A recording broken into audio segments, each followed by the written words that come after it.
Hello friends, digital शिक्षा के online class में मैं रमन आप सभी का स्वागत करता हूं। देखिए, पिछली क्लास में आप लोगों ने पढ़ा था गुलाम वंश और आज हम लोग पढ़ेंगे खिलजी वंश। कौन सा भाई? खिलजी वंश।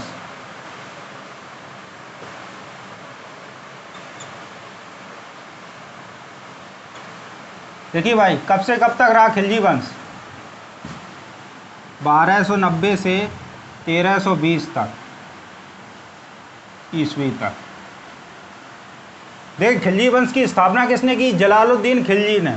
देखिए भाई, पहले ये समझिए गुलाम वंश के बाद खिलजी वंश की स्थापना कैसे हुई। देखिए, गुलाम वंश का प्रथम शासक कौन था? कुतुबुद्दीन ऐबक।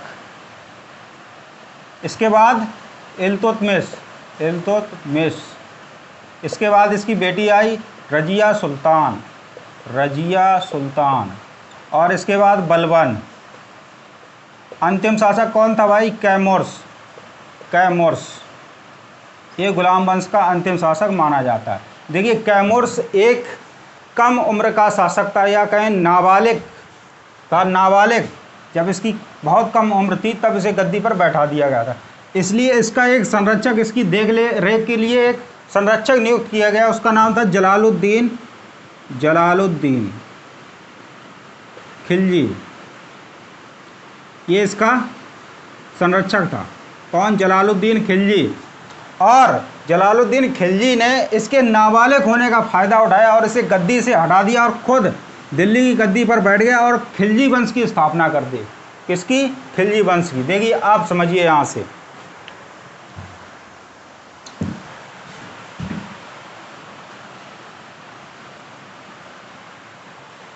स्थापना किसने की भाई?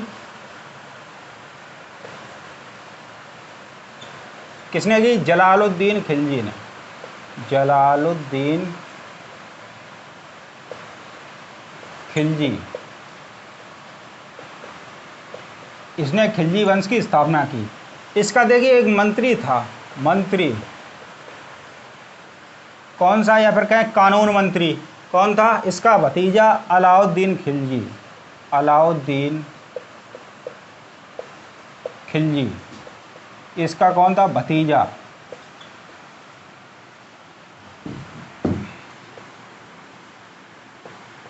इसने अपनी पुत्री की शादी, जलालुद्दीन खिलजी ने अपने पुत्री की शादी अपने भतीजे अलाउद्दीन खिलजी के साथ कर दी थी।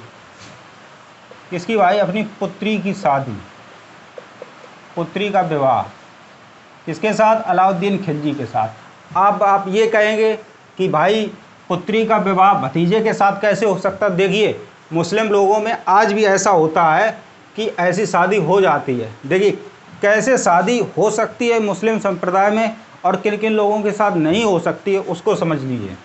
ये देखिए, कौन है? लड़का, और ये है लड़की। यदि इन दोनों लड़का और लड़की को एक ही माँ ने जन्म दिया है। किसने भाई?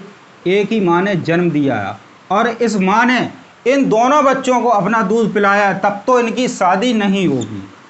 ये एक शर्त, इनकी शादी नहीं होगी। अगर इस माँ ने इन दोनों बच्चों को जन्म दिया और दोनों को अपना दूध पिलाया है, इनकी शादी नहीं होगी।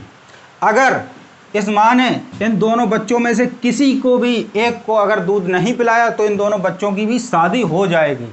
फिर चाहे वो चाचा की हो, चाहे मामा की, चाहे बुआ की, चाहे फूफा की, चाहे किसकी भी हो, चाहे ताऊ की, किसकी भी लड़की हो या लड़का हो, उसके साथ शादी हो जाएगी। अगर माँ ने दोनों बच्चों को दूध पिलाया है तो उनकी शादी आपस में नहीं होगी। ये लोग केवल ये मानते हैं कि एक माँ से दो बच्चों को दूध अगर पिलाया गया तो उनकी शादी केवल नहीं हो सकती, वैसे चाहे किसी की भी लड़की हो, बेटी हो, उसके साथ शादी हो जाएगी। ये है मुस्लिम धर्म की संस्कृति, हम आपको बता रहे हैं। लेकिन अगर कहें भारत की संस्कृति, ये नहीं है, इन लोगों की अपनी संस्कृति है। ठीक है, बात समझ में आई? किनके साथ शादी हो सकती है, किनके साथ नहीं हो सकती है। अब देखिए, आगे समझिए। जलालुद्दीन खिलजी ने अलाउद्दीन खिलजी को एक विजय अभियान पर भेजा, दक्षिण विजय अभियान पर। वहाँ से ये बहुत सारा धन लूट कर लाया, धन लूटा।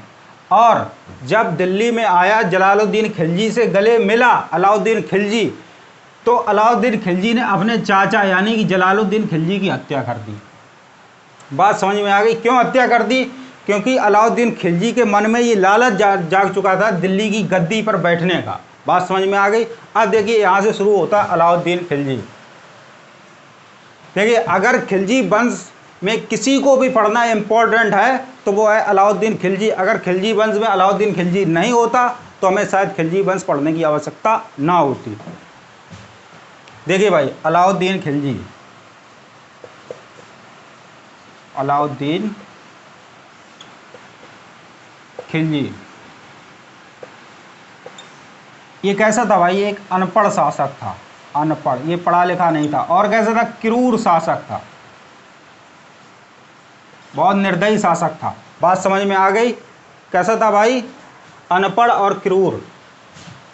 देखिए इसके बचपन का नाम पूछा जाता है, बचपन का नाम, बचपन का नाम क्या था? अली गुरसप, या कहीं कहीं पर गुरसास भी लिखा मिलता है, अली गुरसप, अली गुरसप इसके बचपन का नाम। बात समझ में आ गई? जब ये दिल्ली की गद्दी पर बैठा, जब ये दिल्ली की गद्दी पर बैठा तो इसने उपाधि धारण की सिकंदर ए सानी, सिकंदर ए सानी। इसे भाई द्वितीय सिकंदर भी कहा जाता है, द्वितीय सिकंदर। ये प्रश्न दोनों पूछे जाते हैं, सिकंदर ए सानी की उपाधि किसने धारण की या द्वितीय सिकंदर किसे कहा जाता है? तो अलाउद्दीन खिलजी को। क्यों कहा जाता है देखिए समझ लीजिए।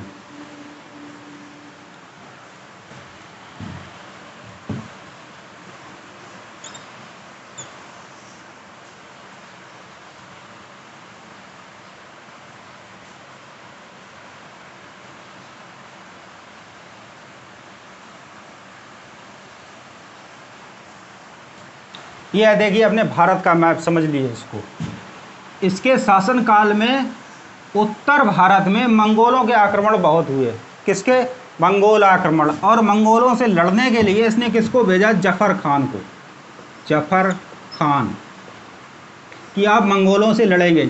हालांकि जफर खान मंगोलों से लड़ते लड़ते मारा गया था। इसने बहुत बहादुरी से इसका मुकाबला किया।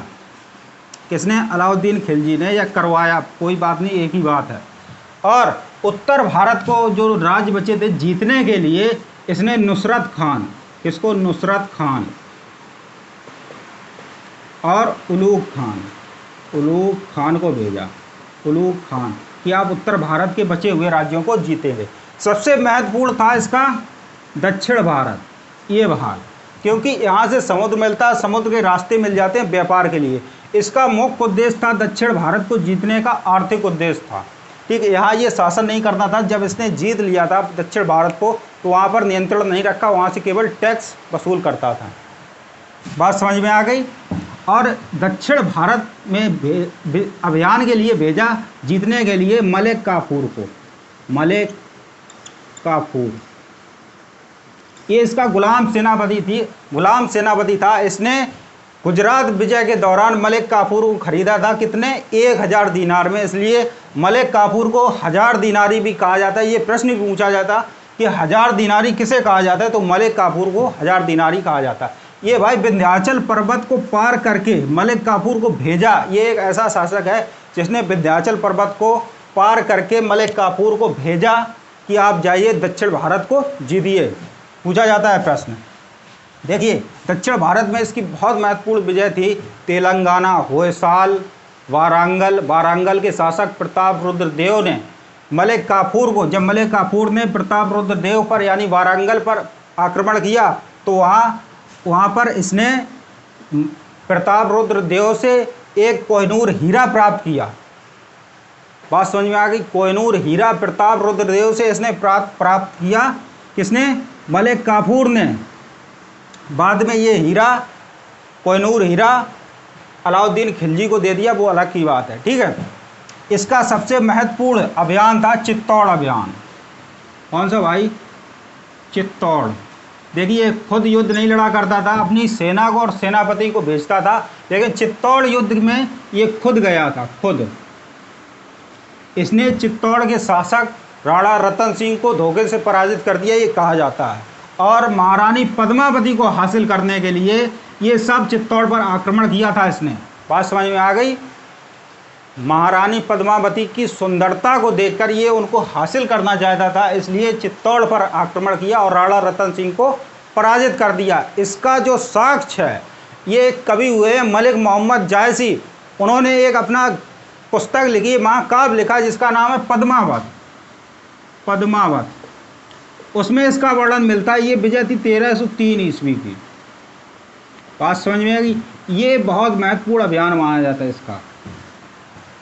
किसी कोई दिक्कत? देखिए, हालांकि होयसाल की राजधानी जो थी, होयसाल की राजधानी, इसको द्वार समुद्र जो होयसाल की राजधानी थी, उसको इसने पूरा नहीं जीत पाया था। ये भी प्रश्न पूछा जाता है कि अलाउद्दीन खिलजी ने किस राज्य को पूरा नहीं जीत पाया था। तो होयसाल की राजधानी द्वार समुद्र को पूरा नहीं जीत पाया था, इसलिए इसे क्या कहा जाता है? द्वितीय सिकंदर, और पूरे भारत को जीत लिया था। सिकंदर भी हर जगह जीत कर आया था, लेकिन भारत को नहीं जीत पाया था। कौन? सिकंदर। और इसलिए इसकी तुलना किससे की जाती है? सिकंदर से। इसलिए इसे द्वितीय सिकंदर भी कहा जाता है। किसको? अलाउद्दीन खिलजी को। बात समझ में आ गई? चलिए देखिए, आगे बढ़ जाएं।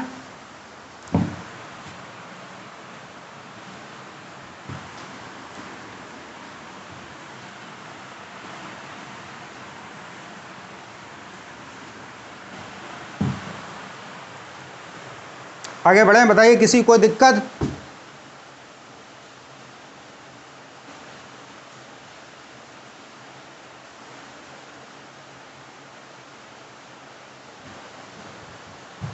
देखिए, इसका गुलाम सेनापति कौन था?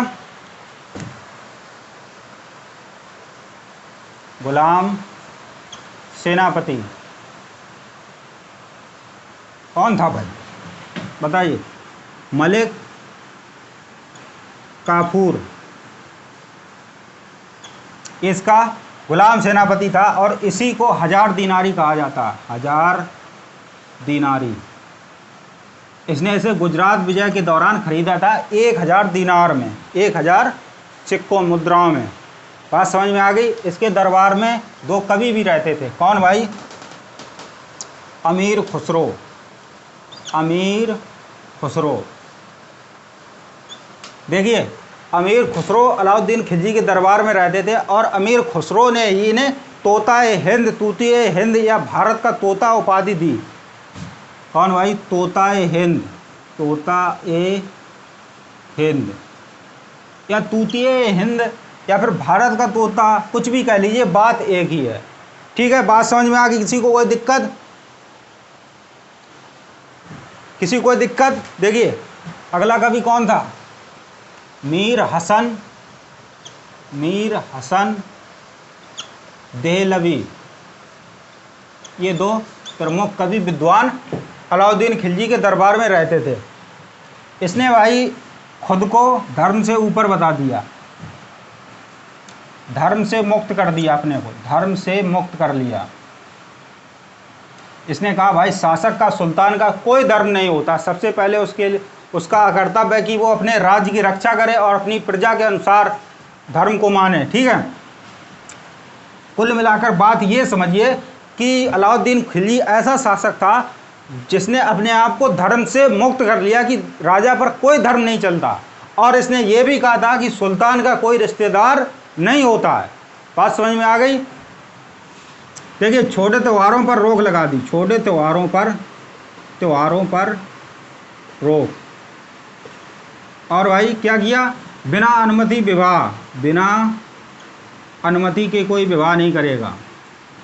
अनुमति के विवाह। और क्या किया भाई? बताइए। नशा, मदिरा पर रोक। मदिरा पर रोक लगा दी। बात समझ में आ गई? छोटे मोटे त्योहारों पर रोक लगा दी। अमीरों के मिलने जुलने पर रोक लगा दी, क्योंकि अमीर जो उस समय के थे वो सुल्तान के खिलाफ साजिशें किया करते थे कि इन्हें कैसे हटाया जाए गद्दी से। इसलिए अमीरों के मिलने पर भी रोक लगा दी। बिना अनुमति कोई विवाह नहीं करेगा। मदिरा, नशा पर पूर्ण तरह से प्रतिबंध लगा दिया।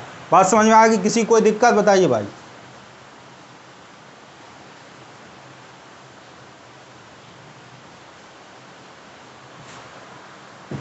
आगे बढ़ा जाए।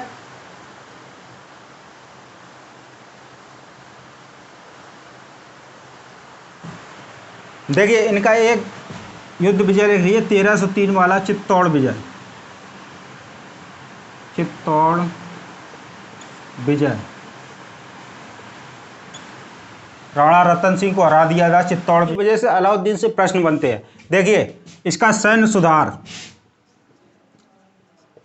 सैन्य सुधार, सेना के लिए क्या क्या सुधार किए। देखिए स्थायी सेना का गठन किया, स्थायी सेना, स्थायी सेना, इस अभी की तरह नहीं कि अग्निवीर, अग्निवीर नहीं, टेम्परेरी सेना नहीं, स्थायी सेना का गठन किया।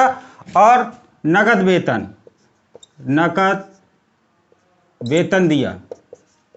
ये वेतन कैसा होता था, वार्षिक, वार्षिक। देखिए गुलाम वंश का एक शासक था इल्तुतमिश, जिसने प्रारंभ किया था इक्ता प्रथा। इक्ता प्रथा का मतलब था कि सैनिक सेवा के बदले वेतन ना दे करके, पैसा ना दे करके भूमि देना, उसे क्या कहते थे, इक्ता प्रथा। अब जब अलाउद्दीन खिलजी ने नगद वेतन स्टार्ट किया सैनिकों को देना, वो भी कैसा, वार्षिक, तो इक्ता प्रथा यहां पर अपने आप समाप्त हो जाती है। इसके बाद देखिए अगला काम क्या किया, घोड़ा दागना, घोड़ा दागना, ये व्यवस्था प्रारंभ की। घोड़े को एक लोहे की वस्तु से गर्म करके उस पर निशान बना दिया जाता था, जिससे वह पहचान रहती थी कि ये घोड़ा मेरा है, उसको कहते हैं घोड़ा दागना। क्या भाई, हुलिया परिवर्तन, हुलिया परिवर्तन, एक निश्चित वेशभूषा होती थी इसके सैनिकों की, हुलिया परिवर्तन इसे कहते हैं, हुलिया लिखना भी इसे कहते हैं। ठीक है, क्या तक बात समझ में आई? किसी कोई दिक्कत है, किसी कोई दिक्कत? चलिए देखिए, ये इसने सैनिक सुधार किए, स्थायी सेना का गठन किया, नगद वेतन वार्षिक होता था। यहां पर इक्ता प्रथा अपने आप समाप्त हो जाती है, क्योंकि इक्ता प्रथा में सैनिक सेवा के बदले भूमि दी जाती थी, और अलाउद्दीन खिलजी ने सैनिक सेवा के बदले नगद वेतन वार्षिक दिया। इसके बाद घोड़ा दागना, घोड़े पर निशान बनाना, हुलिया परिवर्तन, सैनिकों की एक वेशभूषा निश्चित थी, एक ड्रेस या फिर कह ले यूनिफॉर्म निश्चित थी। ठीक है, अब हम लोग देखते हैं इसमें भू राजस्व व्यवस्था। देखिए पहले बाजार पढ़ लीजिए, बाजार, बाजार नियंत्रण प्रणाली। ये भाई क्या है, बाजार नियंत्रण प्रणाली, ये किसने शुरू की थी, अलाउद्दीन खिलजी ने। ये बहुत पूछा जाता है कि बाजार नियंत्रण प्रणाली किसने प्रारंभ की थी, तो अलाउद्दीन खिलजी में। देखिए इसमें क्या था, बाजार नियंत्रण प्रणाली में क्या था, इसमें अलाउद्दीन खिलजी ने क्या किया, कुछ वस्तुओं के दाम फिक्स कर दिए। भाई वस्तुओं के दाम या फिर मूल्य निश्चित कर दिए कि इसे इसी मूल्य पर खरीदा और बेचा जाएगा। देखिए जो हमारे देश में अब पिछली साल फार्मर प्रोटेस्ट हुआ है या फिर किसान आंदोलन हुआ है, उसमें क्या था भाई, मेन मुद्दा क्या था, वस्तुओं का मूल्य निर्धारण।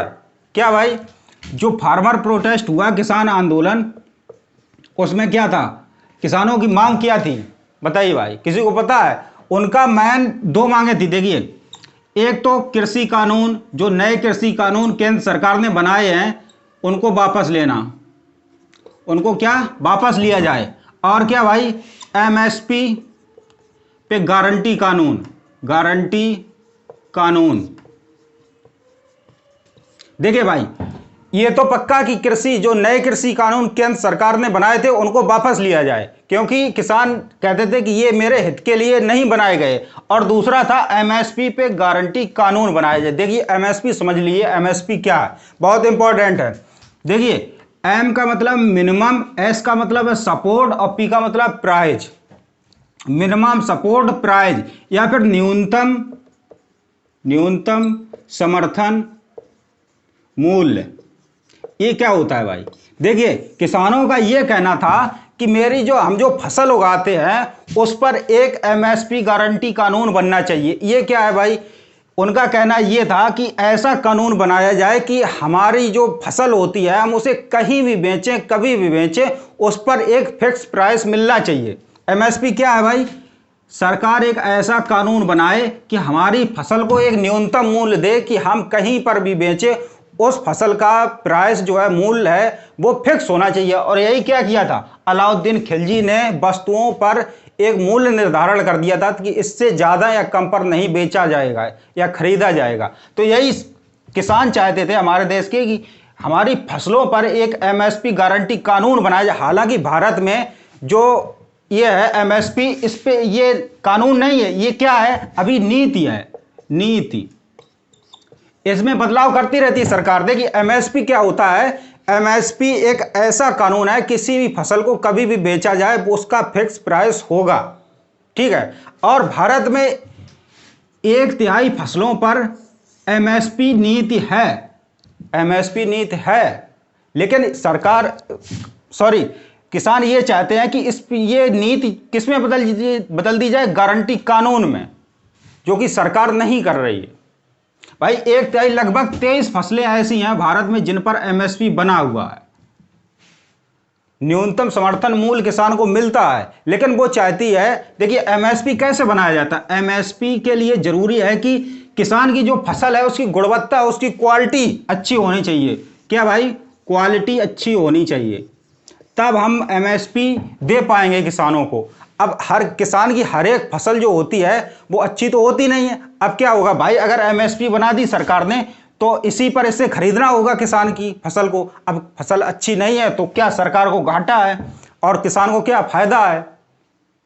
तो सरकार ने कहा है भाई ये हम नहीं बना पाएंगे। ये नीति तो है, लगभग 23 फसलें भारत में ऐसी हैं जिस पर एमएसपी मिलता है किसान को, लेकिन किसान चाहता है कि हमें सभी फसलों पर एमएसपी मिले, गारंटी कानून बनाया जाए। लगभग 23 फसलें ऐसी हैं जिन पर एमएसपी किसान को मिलता है, लेकिन किसान चाहता है कि कानून बनाया जाए, गारंटी कानून। यही है गारंटी कानून, किसानों को जो फसल होती है किसानों की, उसको न्यूनतम समर्थन मूल्य यानी फिक्स प्राइस मिलना चाहिए।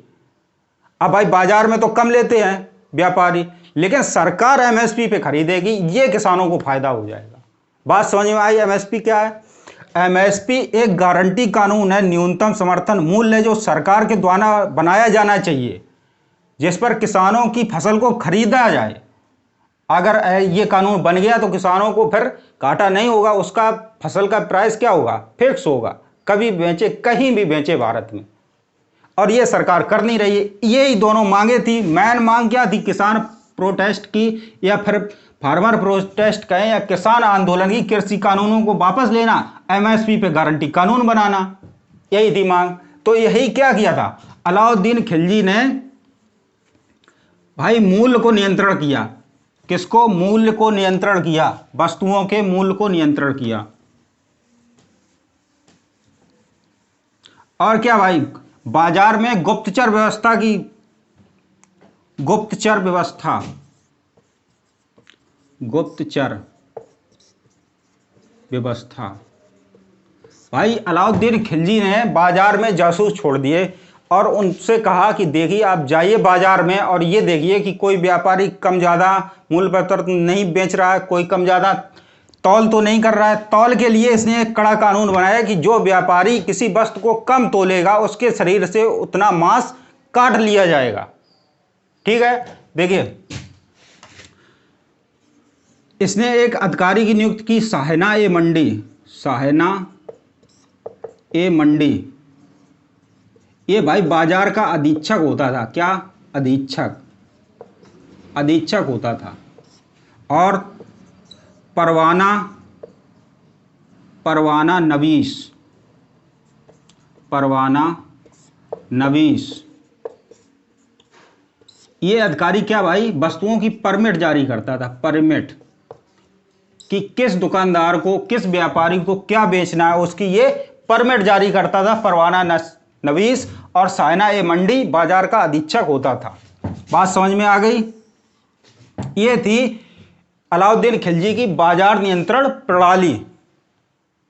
उसने वस्तुओं को फिक्स कर दिया, फिक्स प्राइस कर दिया उसका कि ये खरीदी और बेची इसी मूल्य पर जाएंगे। ये इसकी मुख्य बात है, जो कि अभी किसान इसी के लिए लड़ रहे थे, इसी के लिए आंदोलन कर रहे थे कि मेरे लिए भी एक एमएसपी गारंटी कानून बनाया जाए, लेकिन सरकार नहीं मानी। हालांकि कृषि कानूनों को तो वापस ले लिया, लेकिन एमएसपी पर गारंटी कानून नहीं बनाया। चलिए आगे देखिए, किसी कोई दिक्कत बताइए भाई, किसी को कोई दिक्कत है क्या? अब देखिए भू राजस्व व्यवस्था, भू राजस्व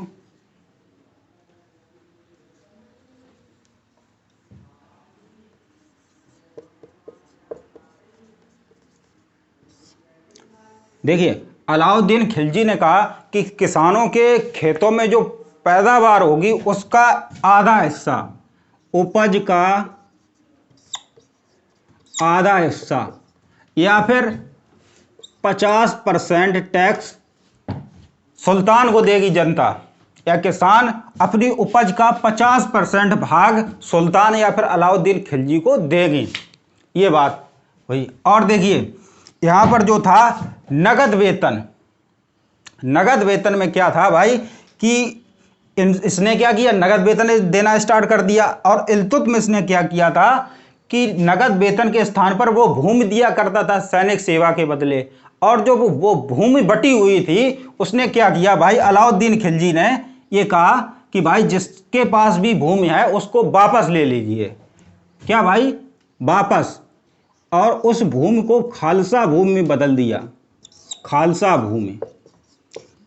किसानों से और जिनके पास भी इख्तियार थे उनसे भूमि को लेकर के अलाउद्दीन खिलजी ने कह दिया कि ये भूमि क्या है भाई, खालसा भूमि, और ये सरकार के अंडर में रहेगी।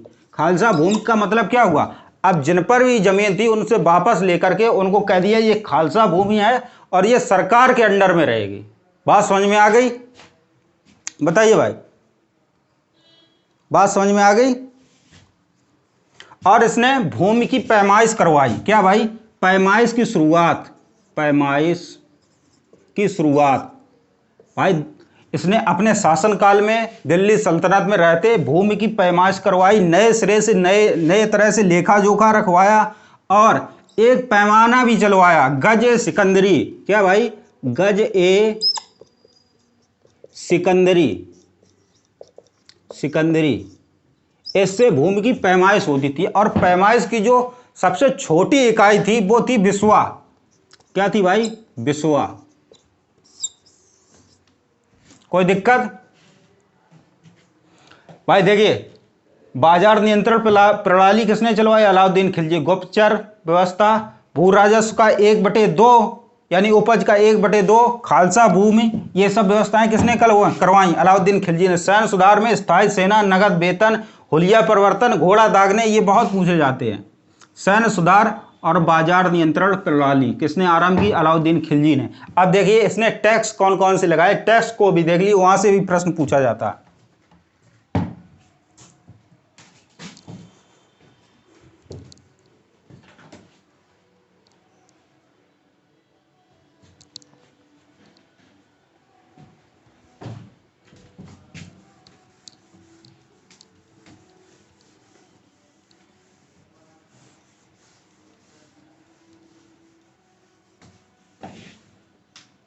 देखिए भाई टैक्स,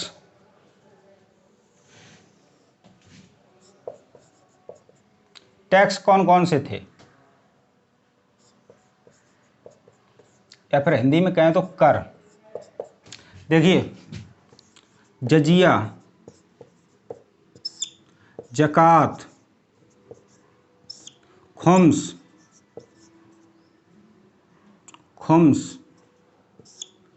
खराज, चरी, गड़ी, ये टैक्स थे। देखिए जजिया टैक्स, इसको समझ लीजिए, जकात को एक बार आप समझ लिए, जजिया आपको अपने आप याद हो जाएगा। जो जकात था ये केवल और केवल मुस्लिम धर्म के लोगों पर लिया जाता था, मुस्लिम लोगों पर लिया जाने वाला धार्मिक कर था। और जो जजिया था, जकात के बाद जो जजिया है, ये मुस्लिम के अलावा जितने भी वर्ग थे उन पर सब पर लिया जाता था। तो यहां पर लिख लेंगे गैर मुस्लिम, गैर मुस्लिम जो लोग थे उन सब पर क्या लिया जाएगा भाई? जजिया। और जो केवल मुस्लिम है उन पर क्या लिया जाएगा? जकात। ये दोनों कैसे कर माने जाते हैं? धार्मिक कर। धार्मिक, इन्हें सुरक्षा कर भी कहा जाता, धार्मिक कर। ठीक है। देखिए ख्वम्स क्या होता था? ख्वम्स लूट का माल। क्या भाई? लूट का माल। लूट का माल, जो लूट का माल था, आक्रमण करते थे, हमला करते थे किसी भी क्षेत्र पर, तो वहां से जो माल प्राप्त होता था, लूट का माल, जो धन प्राप्त होता था, उसे कहते थे ख्वम्स। और अलाउद्दीन खिलजी ने यह कह दिया कि पहले शासक का 1/3 हुआ करता था हिस्सा, लेकिन अब मेरे समय में क्या होगा? 3/4, यानी 3/4 हिस्सा किसका होगा? सुल्तान का होगा। देखिए खराज क्या है भाई? विजित प्रदेशों पर जिन पर इसने अधिकार कर लिया, आक्रमण करके, हमला करके, उनसे एक साथ वसूला गया एक मुश्त, या फिर ऐसे लिखिए इकट्ठा लिया गया कर। ये कौन देते थे? जिन प्रदेशों पर इसने अधिकार अपना कर लिया, जीत लिया, उनसे क्या इकट्ठा टैक्स वसूलता था, उसे क्या कहते थे? खराज। चरी, ये पशुओं पर लगाया जाता था, पशुओं पर। और भी कैसे पशुओं पर? जो कि दूध देते थे पशुओं पर, उन पर लिया जाता था चरी कर। और गड़ी क्या है भाई? गड़ी का मतलब होता है घर, और घर को क्या कहते हैं? House tax. House tax. बताइए किसी को कोई दिक्कत? जजिया, जकात, ख्वम्स, खराज, चरी, गढ़ी, ठीक है, ये टैक्स लागू किए किसने? अलाउद्दीन खिलजी ने। बताइए किसी को कोई दिक्कत है?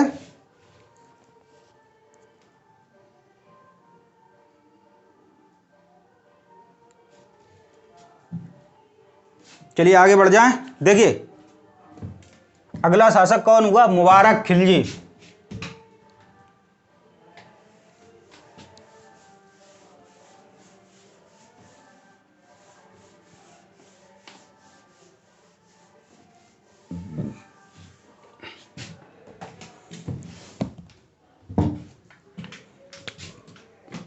मुबारक खिलजी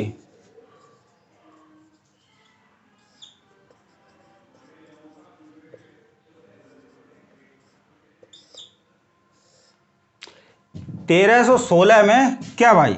1316 में क्या मृत्यु हो जाती है? किसकी?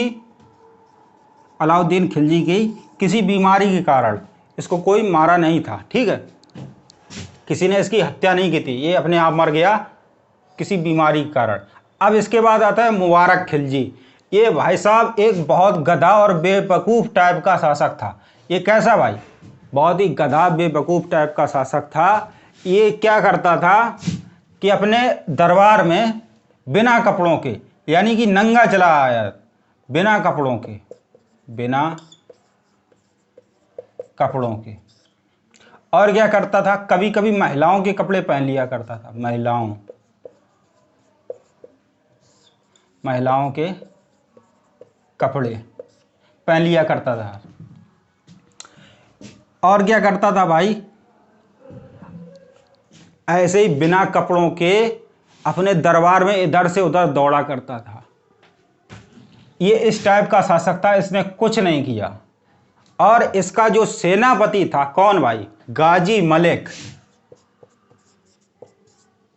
गाजी मलिक, इसने क्या किया? इसका जो वजीर था, वजीर से इसकी हत्या करवा दी।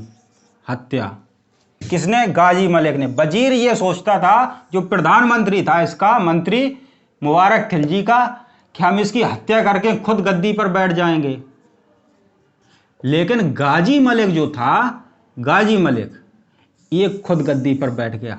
हत्या किसने करवाई? गाजी मलिक ने। किससे? वजीर से, इसके प्रधानमंत्री से मुबारक खिलजी की हत्या करवा दी। ठीक है, बात समझ में आई?